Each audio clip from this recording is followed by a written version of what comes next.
الحمد لله وكفى وسلام على عباده الذين اصطفى وبعد. أعوذ بالله من الشيطان الرجيم. بسم الله الرحمن الرحيم. له مهدي توقف د درسي حلقو د لړۍ بندېدو وروسته الحمدلله چې بیا یو ځل دا فرصت مساعد شو چې هغه لړۍ بیرته پیل کړو. دا ځل هم د دې درسي حلقو لپاره دا کتاب غوره کړ چې دا یې څلورم چاپ دی. تر دې نه مخکې درې ځله چاپ شوی. متضاد روایات او مذهبي اختلافات تر نامه لاندې. دا ځل یوازې سلفي شم که مذهبي پاته شم په دې عنوان.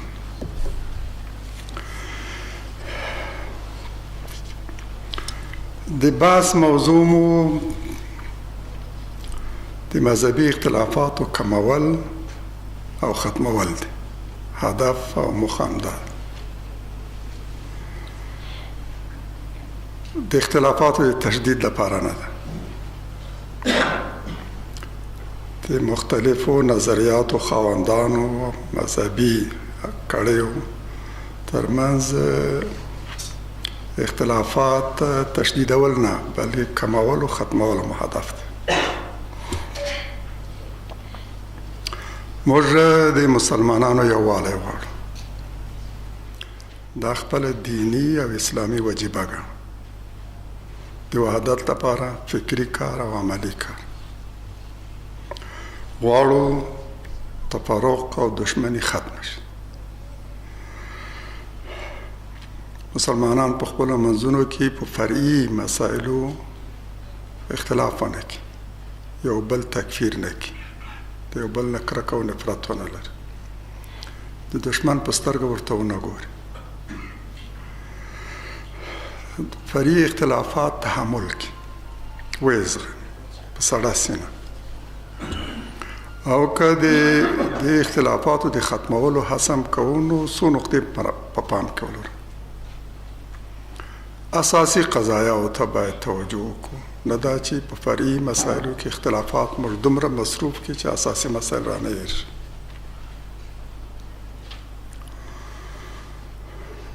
او د یو بل قناعت لپاره دلایل وړاندې کړو. موږ ته خپل رب لارښوونه کړې ده چې له اهل کتاب سره هم ستاسو مجادله باید احسن وي، تر ټولو غوره په نیکه طریقه. د مسلمانانو ترمنځ په فروعي مسایلو باندې اختلاف د رای حتما باید د احسن مجادلې په توګه دلایل وړاندې کړو، یو بل په قانع کړو. د همدې لپاره هم دا کتاب لیکلی ده او د همدې لپاره مو دغه درسي حلقې پیل کړي او د دغه لړۍ لپاره مو دغه عنوان انتخاب کړی. موږ د اسلامي امت پر هغو ژورو پرهارونو ویر کوو، غمجن اوښکې تویوو. هر مؤمن او اسلام ته ژمن داعي باید همداسې دی باید وژړوي. د دغه اختلافاتو او ژورو پرهارونو لویه وجه قومي او مذهبي اختلافات وو او دي مخکې مو او اوس هم. د همدغو قرګېړنو اختلافاتو له کبله لوی امت ټوټې شو، له ذلت او سپکاوي سره مخامخ شو. هغه د مجد او عظمت دوران ختم شو چې د نړۍ تر ټولو ستر ځواک فکري، سیاسي، نظامي پلوی د نړۍ په لوی برخې باندې حکومت کوي. حریف یې نه و، رقیب یې نه و، چا یې په ځان کې د مقابلې توان نه درلود، نه لیده. هغه امت د همدغه اختلافاتو له وجې نه ټوټې شو. لویه عظیمه امپراتوري د نننۍ ورځې په اصطلاح هغه لوی خلافت له مراکش تر اندونیزیا او مالیزیا پورې او له بالکان تر یمن او سودان پورې تر اسپانیا پورې د روسیې ډېرې جنوبي برخې د اروپا لوی لوی هېوادونه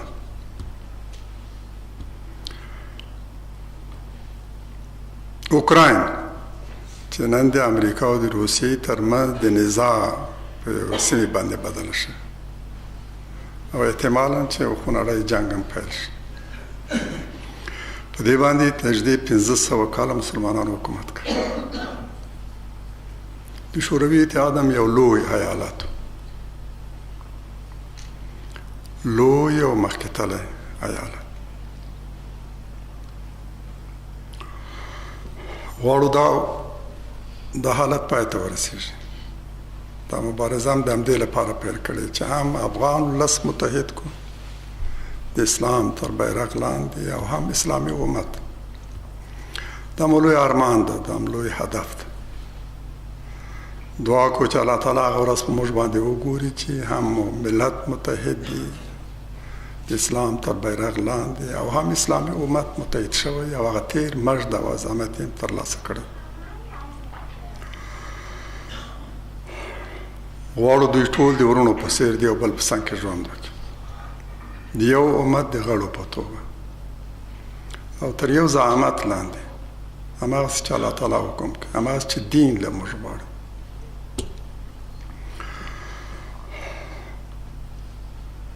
پرته له دې نه چې له یو بل کرکه ولري پرته له دې چې یو بل تکفیر کړي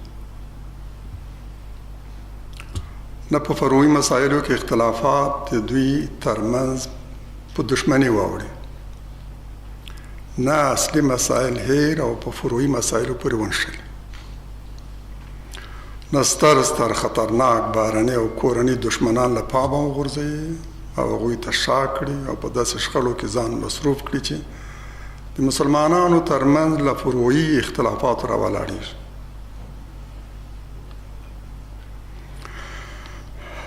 داسې ورځې په موږ باندې راغلی دي چې ځینو د روسانو اشغال د هغوی سلطان د کمونستانو حکومت د ناټو سلطان د سیکولرانو حکومت او په راس د حکومت کې هم د سیکولرانو زعامت دا یې هر څه یې کړي دي خو په دې باندې مصروف چې د چا پیسې لږ اوچتې دي او د چا ټیټې په دې یو بل تکفیر کړي په لمانځه کې څوک لاس په سینه ږدي او که په نامه په قیام کې پښې له یو بل نه لرې 10 ساعتې ډېرې او که نږدې همدې ته به یې کتل چې د همدې له مخه نه به یې قضاوت کو چې دا مسلمان ده او که نه په همدې هم یو بل تکفیر کړي او هماغه چې په دغسې قضایا باندې ترکیز کوي ومو لیدل چې په مصر کې د مرسي مقابل کې د سیسي ملګرتیا وکړه د یو پردیپال جنرال یو مستبد چې لاس د مسلمانانو په وینو سره دلته افغانستان کې هم د اسلامي نړۍ په ګوټ ګوټ کې هم داسې شي بس متاسفانه چې ځینو ته د فروعي مسایلو باندې ترکیز او د هغه له مخې نه یو بل تکفیرول ډېره مقدسه وظیفه ښکاري فکر کوي چې فقط په همدې لارې کولی شي سریع او زر مستقیما جنت ته لاړ شي او د خدای رضا ترلاسه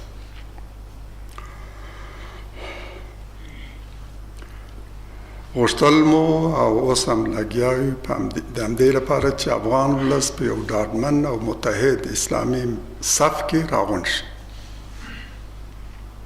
پرې نه ږدو چې افغانان مخصوصا هغه چې خپلواک آزاد او سرلوړی اسلامي افغانستان غواړي او د دې سپېڅلي هدف لپاره قرباني ورکړې ده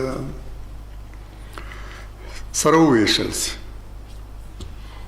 بیلې بیلې ډلو باندې واړه د دوی سنګریه وي د اسلام دوست یې دوست او دشمن یې دشمن په ګډه د کورنیو او بهرنیو دشمنانو مقابله وکړي توره یې د دشمن په سر راپرېږدي ژبه یې د دشمن په ضد وخوځي قلم یې د دشمن په ضد څه ولیکي خو متاسفانه ځینې غرضي کړی ناپوه د داسې هیلو په وړاندې تل د تاریخ په اوږدو کې خنډ شوي او نن هم په داسې حال کې چې موږ له لوی دشمن سره په ساړه او تاوده جنګ کې مصروف وو لا یو په دې څلورو لسیزو کې د شوروي اتحاد په څېر ځواک د ناټو په څېر لوی ځواک په اوږدې مبارزې کې په لکونو شهیدان هم ورکړي په همداسې حال کې هم چې نن د تاریخ تر ټولو لوی او اوږد سوړ او تود جنګ د اسلامي امت په خلاف روان دی د مسلمانانو په ضد د نړۍ ټول کفري ځواکونه متحد شوي او د اسلامي هیوادو منافق او مفسد غلام صفته حکام هم ورسره ملګري شوي یوازې د افغانانو په ضد نه بلکې د نړۍ په کچه دی ټول اسلامي امت په کچه هر ځای همدا جبهه د جنگ جبهه د اسلام او مسلمانانو په ضد پرانستل شوه د کابل او بغداد په څېر د اسلام سترې کلاګانې د دشمن په لاس کې پرېوتې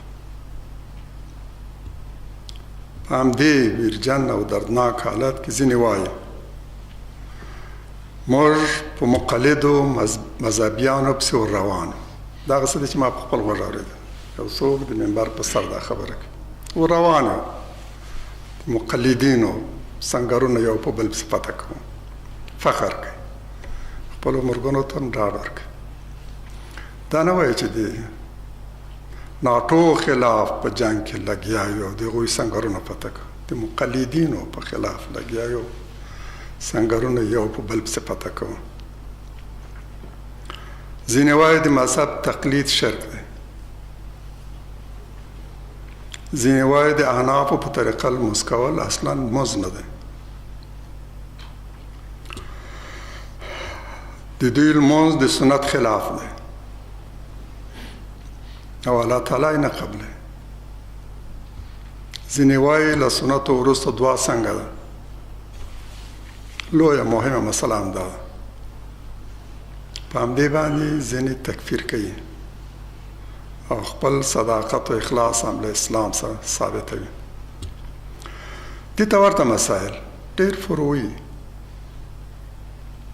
په همدې لګیا دی دشمن هم خوښ دی او دا غواړي چې مسلمانان په دغسې مسایلو کې مشغول وي ټول ستر ستر قضایا ورنه پاته نظام څرنګوالی اقتصاد ازادي خپلواکي خپل خوښ حکومت درلودل دا ستر ستر مسایل باید له پامه وغورځي په همدې باندې مصروف دغو لپاره اصلا فرصت پیدا نه کړي یقینا چې دغه بهیر تر شا یا د زیرک دشمن ناولې لاسونه دي چې فتنې راولاړوي او یا هغه کمعقل او په غرض او مرض ککړ خلک چې نه د دین په حقیقت پوهېږي او نه د دنیا له حالته خبر دي نه دوست پیژني او نه دشمن نه د اسلام غم ورسره دی او نه د اسلامي امت درد د دشمن له پیژندو هم عاجز دی او له دې چې درجه بندي یې کړي اول دوم دریم د دوست له پیژندو نه هم عاجز دی کوم ورته ډېر نږدې دی کوم ورته لږ او کوم ورنه لرې موږ دلته په دغه درسي حلقو کې دا موضوع د همدې لپاره غوره کړې او انشاءالله هغه به څېړو چې دشمن دغه توطیه شنډه کړو هدف فقط همدا هیڅوک باید داسې ونه انګیري چې زموږ هدف د مذهبي اختلافاتو تشدید او د کومې خاصې ډلې په خلاف نور راپارو. دا ګناه ګڼو. غواړو د دغو مرموزو کړیو د تبلیغاتو مخه ونیسو. ټولو ته جوته کړو چې موږ غواړو د دې اوږدې مبارزې له پیله تر نن پورې او انشاءالله تر پایه پورې چې عقیده، مذهب، مسلک، لمونځ او ټول عبادات او معاملات مو سل په سل وکړي د قرآن او سنت مطابق. مذهب هم همدا دی. هماغه مذهب ته ترجیح ورکوو چې قرآن او سنت باندې متکي. که د احنافو مذهب مو غوره کړی د همدې لپاره چې هغه مو تر ټولو زیات د قرآن او سنت مطابق موندلی او د دې لپاره مضبوط دلایل هم لرو، هم له قرآن او آیاتونو یې او هم له حدیث. غوره کړی مو ده داسې نه چې ګواکې له پلار مور نه پرته په میراث پاته دی او په هماغه باندې ترکیز کوو پرته له دلیل.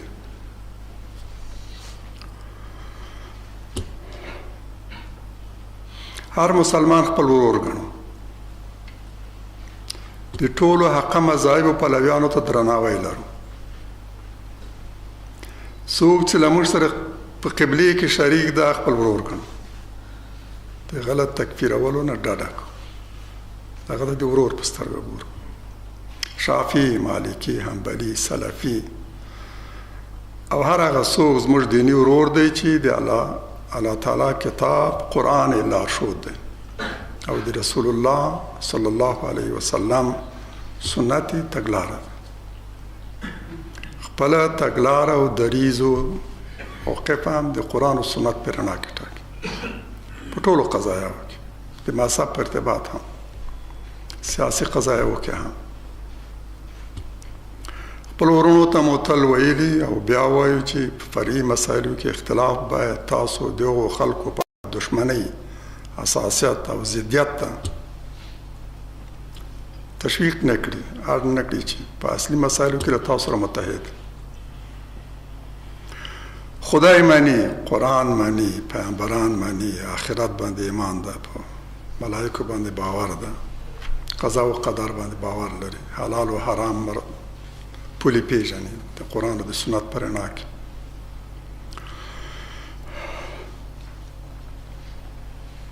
په ټولو اساسي مسایلو کې له تاسو سره یو دی. خپل وخت له هغو خلکو سره په شخړو، مشاجرو او مجادلو کې مه ضایع کوئ چې اصلي دښمن یې هېر کړی. اصلي کار یې پرېښی. د دشمن په ضد د جهاد سنګر ترې پاته دی. د مسلمانانو په ضد د جدل سنګر پرانیستی او د دوی په ضد د خولې ډزې کړې. منبر کې او په جماعت کې هم لوی مصروفیت هم ده. دوی د زړستي باید وړ دی. د دوی په حالات باندې باید سړی ترحم وکړي، باید متوجه یې کړي خپلو غلطیو او اشتباهاتو ته. ورته ووایو که ګمان کوي چې په دغو فرعي مسایلو د ترکیز له لارې کولی شي د الله تعالی رضا ترلاسه کړي او جنت الفردوس ته په برخه شي، نو خپل شوق پوره کړه. خو په دې پوه شه چې نه د الله تعالی رضا دومره وړیا ده او په دومره اساني ترلاسه کېدی شي او نه جنت دومره ارزانه متاع ده چې منبر په سر ودرېږه او په څو فرعي مسایلو باندې ترکیز وکړه، دا او هغه ورټه او وغنده، فکر کوي چې په همدې باندې به جنت ته رسېږي. اشتباه دی کړی. جنت دومره ارزانه متاع نه ده او د الله تعالی رضا ته رسېدل هم په دغو باندې نشي کېدلی. قرآن په صریح توګه فرمایي ام حسبتم ان تدخلوا الجنه ولما يعلم الله الذين جاهدوا منكم ويعلم الصابرين. داسې مانګیرلې ده چې جنت ته به داخل شي په داسې حال کې چې الله تعالی ستاسو هغه نه دی معلوم کړي چې جهاد یې کړی او هغه یې نه دی معلوم کړي چې صابران دي. یعنې د صابرانو د مجاهدینو له معلومولو نه مخکې به تاسو جنت ته درومئ یوازې په خپلو ادعاګانو سره. دا اسی او تخمین دی او ګمان دی، یوه غلطه او بېځایه انګېرنه ده. جنت ته داخلېدل ګران دي. هغه مهال به جنت ته درومئ چې الله تعالی معلوم کړي ته مجاهد دی، معلوم کړي ته د الله تعالی په لار کې صابر یې.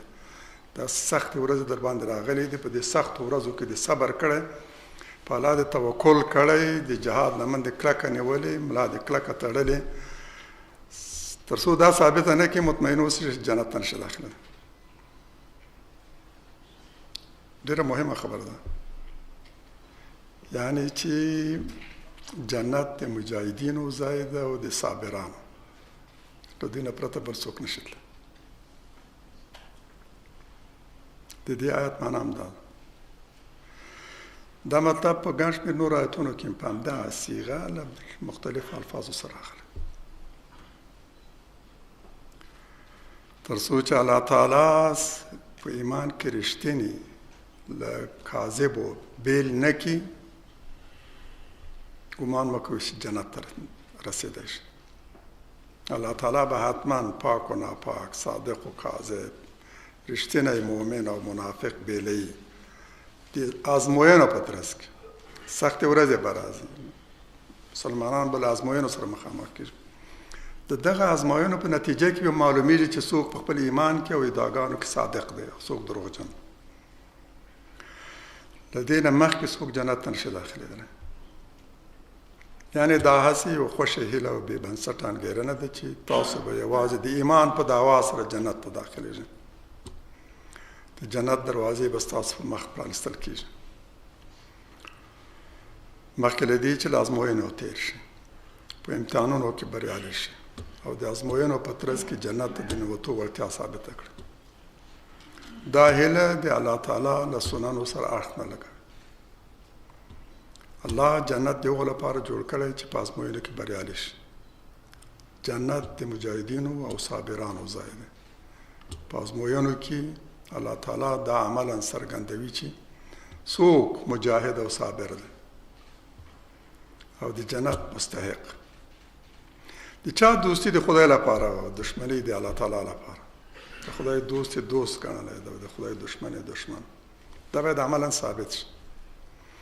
ته چې د خدای له دشمن سره دشمنی ونه کړې او د هغه له دوست سره دوستي ونه کړې او دا عملا ونه شي، دا هیله مه کوه چې الله تعالی به خپل فضل او رحمت ستا په حال شاملوي او جنت ته به درومي. له دې آیاتونو دا معلومیږي چې د جهاد او د صبر لمن ډېره پراخه ده. د انسان ټول ژوند احتوا کوي. اسلامي امت هغه مهال ستر نړیوال ځواک و چې متحد او د نړۍ په لویې برخې یې حکومت کول. داسې لوی لوی هېوادونه یې ډېره په اسانۍ نیول چې خلک ورته حیرانېدل. او دا نیول هم داسې نه چې فقط ونیسه او بیا څو کاله وروسته ترې وځه، چې تللی دي بیا په کلونو کلونو پیړیو پیړیو پاته شوي. خلکو د دوی هر څه منلې، د دوی اخلاق، د دوی دین، د دوی مذهب، د دوی سیاست، د دوی اقتصاد، د دوی کړنلاره، هر څه یې ورسره ملي. د پلار نیکه دین یې شاته غورځولی. بیا یې دا احساس نه دی کړی چې موږ بیل قوم یو، بیل ملت یو، ژبه مو بیله، قوم مو بیل. نه، په یو لوی امت کې مدغم شوي، یو امت ترې جوړ شوی. اجازه یې د څو هېوادونو نومونه واخلم چې اروپا مهم هېوادونه چې مسلمانانو په کلونو کلونو ورباندې حکومت کړی. د اوکراین نوم یې واخیست. بلغاریا هم یو له دغو هېوادو ده. 5,500 کاله مسلمانانو باندې حکومت کړ. سربستان 400 کاله، یونان، مونتنیگرو، بوسنیا، کرواسی، مقدونیا، سلووینیا، رومانیا، سلواکیا، مجارستان، مولدوویا، اوکراین نوم یې واخیست، آذربایجان، گرجستان، ارمنستان، جنوبي قبرس، شمالي قبرس او د روسیې لویه جنوبي برخه. دا ټول یوازې په اروپا کې مسلمانانو لاس کې 4-5 پیړۍ ورباندې حکومت کړ.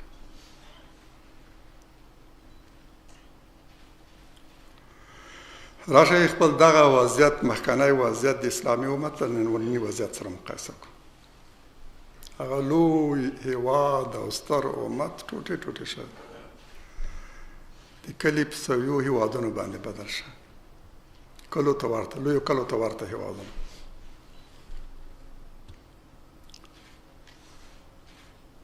عربي هېوادونه په ګڼ شمېر وړو وړو هېوادونه بدل شوي.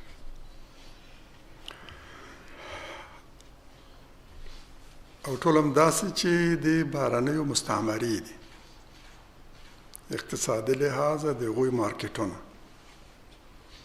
په ډیرو کې هم د بهرنیو اډې، په ډیرو باندې هم د کلونه کلونه بهرنیان حکومت کوي.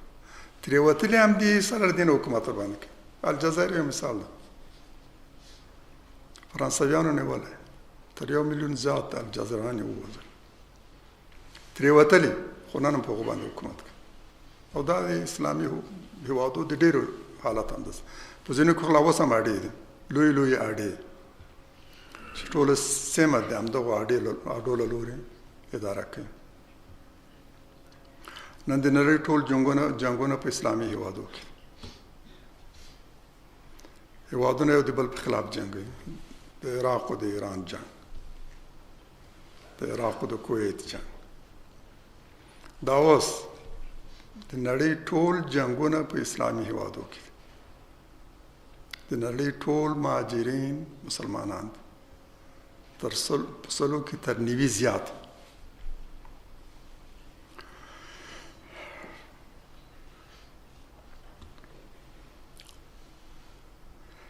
له یوې خوا قومي او نژادي اختلافات او له بلې خوا مذهبي تفرقه. د دې باعث شو چې هغه ستر عالمي ځواک، سرلوړی، د مجد او عظمت خاوند امت په وړو وړو هېوادونو تجزیه شي. دښمنان یې خپلو منځونو کې سره وویشي، کښېنستې دي چې د چا برخه به څومره دي. اوس هغه واړه واړه هېوادونه دي د اروپا چې د هالند نوم کم اورېدل کېږي، هغه هم یو وخت په موږ باندې حکومت کړ.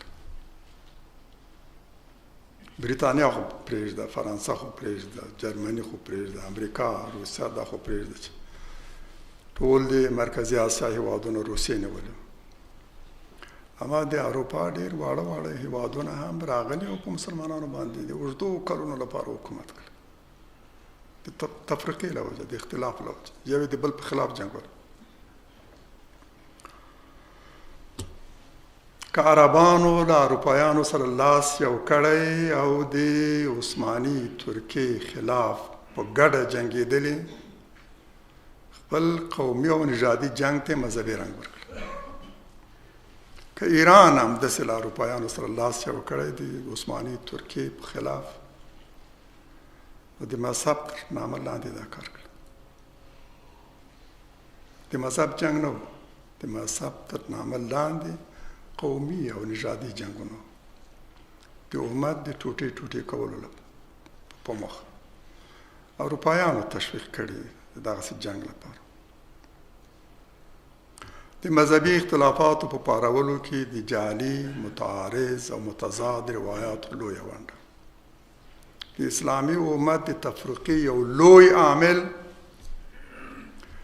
له نژادي او قومي او ژبني اختلافاتو نه علاوه یو لوی عامل جعلي او ضعیف روایات. دا د اسلام او د هر دین لپاره لوی فتنه وه او ده.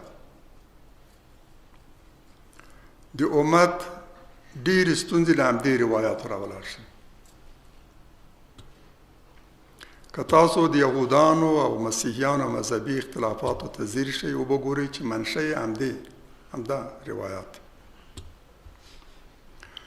که بایبل د مسیحیانو مقدس کتاب او غور او دقت سره ولولئ، اما کتاب چې دوی ادعا کوي دا د تورات او انجیل او د زبور مجموعه ده.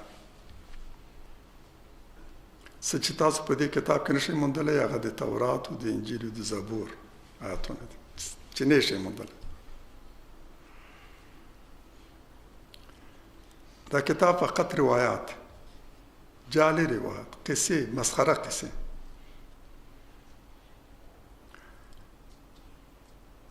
انجیل هم د فلان کس په روایات یو دوه درې نومونه درته اخلي.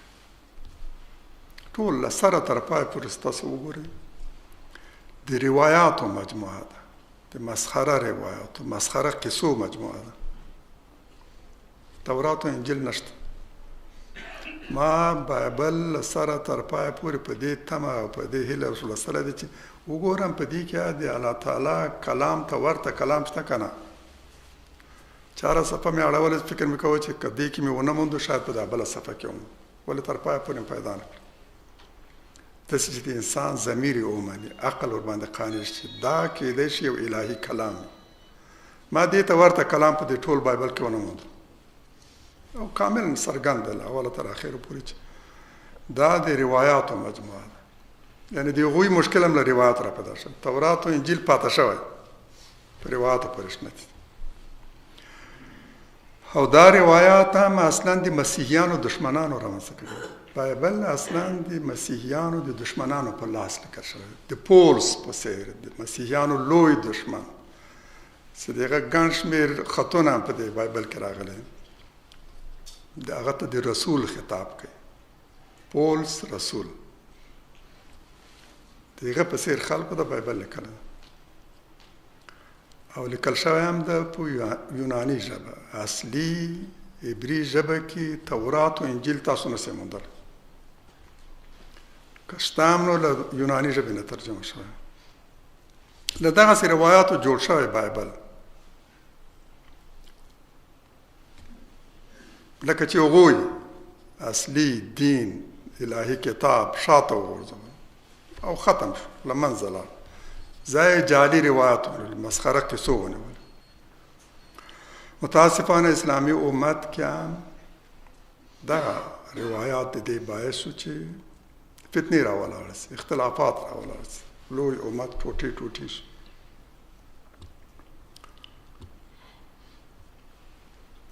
متاسفانه موږ نن د حدیث په باره کې له دوو ډلو سره مخامخ. یوې انکار کوونکي دي، له حدیث منکر، او بل هم هغه چې نور انکار ته اړ کوي. یوې په خپله له حدیث منکر دی او بل نور له حدیث ته منکر کوي. انکار ته یې اړ باسي. یقینا چې د دې دومې ډلې خطر اسلام او مسلمانانو ته تر لومړۍ ډلې زیات خطرناک دی.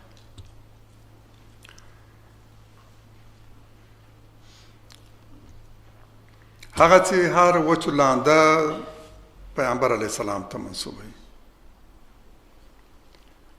او داسې څه هم چې نه د انسان عقل مني او نه د زړه دروازه ورته پرانستل کېږي. هم د دین خلاف، هم د قرآن خلاف، هم د انسان د عقل خلاف. داسې خبرې هم پیغمبر علیه السلام ته منسوب شوي. پیغمبر علیه السلام په دغه څه ستایي چې خدای نه دی ستایلی او دغه صيغه ته منسوبوي چې د الله تعالی له کتاب سره کاملا تعارض لري. دوی ته ټولو زیات اسلام ته صدمه رسولې.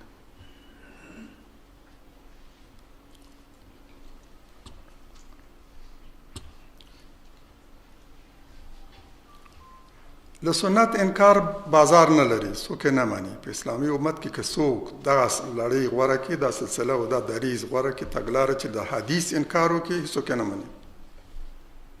په امت کې به داسې څوک پیدا نه کړي چې دغه د دې خبرې پیرونکی شي، ویې مني، ورسره توافق وکړي، حساسیتونو سره، له مخالفتونو سره به مخامخ کړي. اما که جعلي روایات په ملت کې خواره شي، نو ډېر ورباندې دوکه کېدلی شي، چې شوي دي. د ډېرو غلطو مذاهبو بنسټ په همدې غلطو روایاتو باندې ښودل شوی. دا متضاد او متعارض روایات هم په امت کې د خورېدو لپاره مجال لري او هم د اختلافاتو راولاړولو یو لوی عامل و باعث. ډېر کمعقله دشمن به دا لار غوره کوي چې له حدیث نه د انکار له لارې اسلام او اسلامي امت ته صدمه ورسي.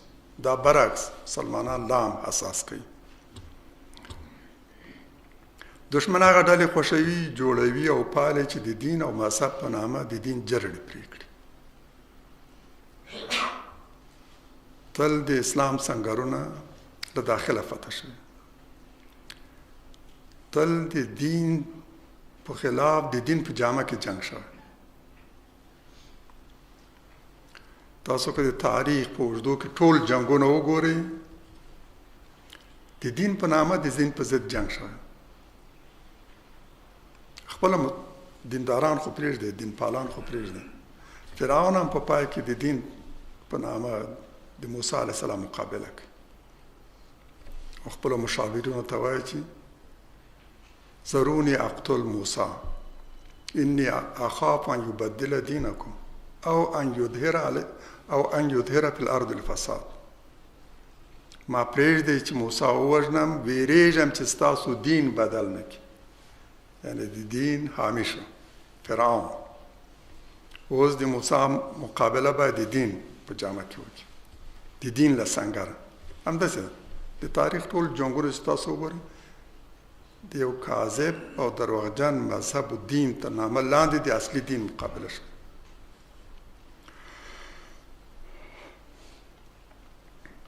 موږ ټول امت او د امت مجاهد علما، هدفمند دعات او د اسلام هر دردمند خواخوږی دې ته رابلو چې راوړاندې شي او د دغو فتنو د مقابلې لپاره ملا وتړي.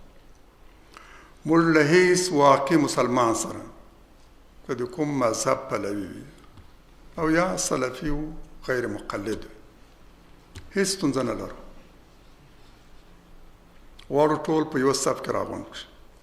ستونزه مو له هغو کړیو سره ده چې د مرموزو شبکو له لوري استخدامیږي او غواړي د مذهب تر نامه لاندې مسلمانانو کې اختلافات راولاړ کړي او له اصلي دشمن او اصلي کار مخ بل لوري ته واړوي. په مسلمانانو کې اختلافات یا مفسدو زعماو راولاړ کړي او یا درباري مفتیان. علماء سو پیغمبر رسول فرمایي درباري مفتیانو او دین پلورو تشپنامه سو علماء اختلافات تل دوی راولاړ کړي. تر لومړۍ ډلې دوهمه ډله ډېره خطرناکه ده.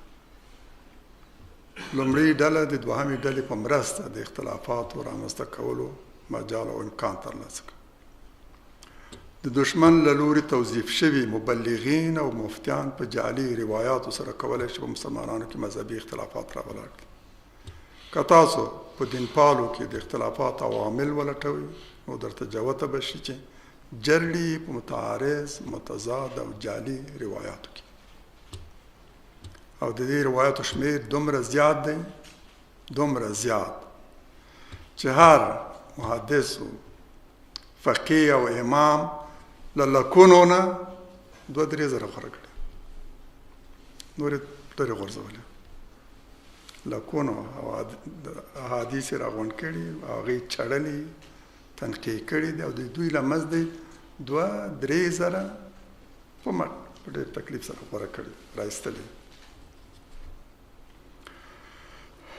حزب اسلامي دغه لار غوره کړې د امت د راویښولو، په یوه صف کې د ټولو مسلمانانو د راغونډولو او په ګډه د ټولو کورنیو او بهرنیو دښمنانو د مقابلې لپاره د دوی د چمتو کولو لار.